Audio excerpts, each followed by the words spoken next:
What's up guys? So this is part 5 of our discussions about Kotlin tutorials, and for these lessons we will talk about variables. Okay? So kung hindi pa napapanood yung former discussions, you can just rewatch yung aking number 4 na tutorials about Kotlin. So without further ado, let's go to our program at ginagamit natin dito si IntelliJ.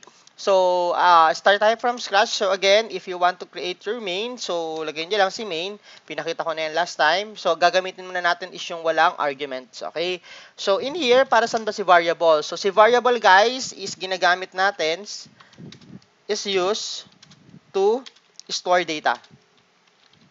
Okay, so dito natin nilalagay lahat ng mga data natin kapag gumagawa tayo ng code na if ever kailangan natin gamitan or i-display ulit yon sa screen natin. Okay, so paano siya ginagamit? So you can create your variables with the use of this part. So pwede kayo maglagay, paano yon? Syntax ang tawagin natin. So lagyan lang natin ng var and then variable name.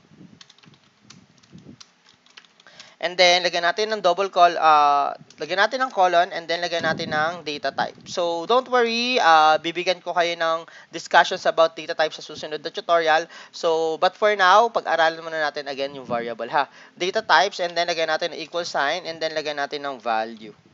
Okay, so ano yung mga example niyan? So, ang example niyan is like for example, meron tayong var, then variable name natin, lagyan natin ng student name. Okay, lagyan natin ng value. Ang pagka-string guys, colon pala, sorry, colon, and then yung tinatawag natin na data type. So kapag ka-string yung kailangan natin or series of multiple characters, multiple mga words ganyan, so string yung kailangan natin gamitin.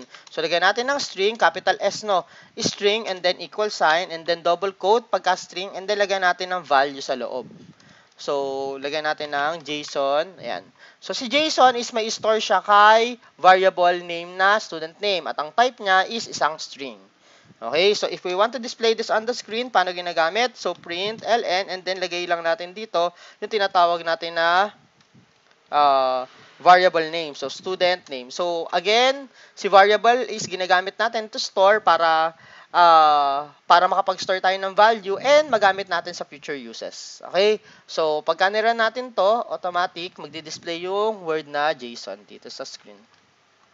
Okay? So, if ever guys na gusto naman maglagay ng value, like numbers, okay? So, lagay natin var and then grade, example, student grade. So, colon, and then lagyan natin to ng pagka nilagay natin to string yung data type, tapos nilagay natin na like for example 100 yung grade, mag-error to. Kasi again, kapag string yung type natin, kailangan nakalagay yun sa double quote. So kaso, hindi natin siya maa-add kasi string nga siya. Okay, pero may mga way pa naman. Okay, so like yung mga casting which will be discussed sa mga susunod. Okay, so paano gagawin kapag number? So kapag number, ang data type niya is int, so capital I. Okay? So, ang maganda guys kay Kotlin, if I'm not mistaken, lahat ng mga data types niya is nag-i-start na from capital. Kasi may mga data types kasi from other programming language, minsan nakamalaki, minsan nakamaliit, ganoon. So, ini-standard na ni Kotlin yan. So, 100, again, ang maganda kay Kotlin, kung napapansin niyo, wala siyang semicolon ha. So, don't be confused in this. So, print ln, and then, pwede tayo ulit maglagay ng isang print ln, and then lagay natin yung student grade. Student grade.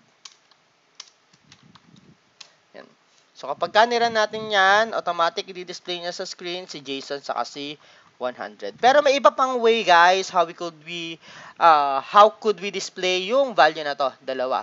Okay? Na naka-format sila ng tama. So, comment lang natin to. So, we have here, Ayan. This one, para may reference kayo, ibahin natin yung way para makapag-display ng something on the screen. So, in here, gamitin natin si print ln, but ang gagawin natin, papaloob natin sila, magkasama na lang sila sa isang line. So, paano yon? Lagay lang natin ng name, lagyan natin ng colon.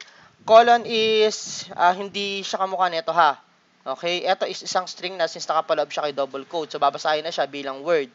So, over here, lagay lang kayo ng $sign. So, si $sign yung ginagamit natin para makapag-insert tayo ng value. And then, lagyan natin ng open and close curly bracket. Okay, ganyan sa kanya. Tapos, ano ilalagay natin sa kanya? Kung sinong variable yung i-display natin. So, in this case, ang i-display natin si student name. Okay? And then, pwede tayo maglagay ng space and then age and then lagyan natin ng colon and then $sign ulit para makapag-insert ng value. Okay? Ang makikita nyo, hindi na siya nagpa-plus, no? Hindi na tayo gumagamit ng mga plus sign. So, yan. Open and close curly bracket at ilalagay natin dito yung isa pang variable which is si student grade.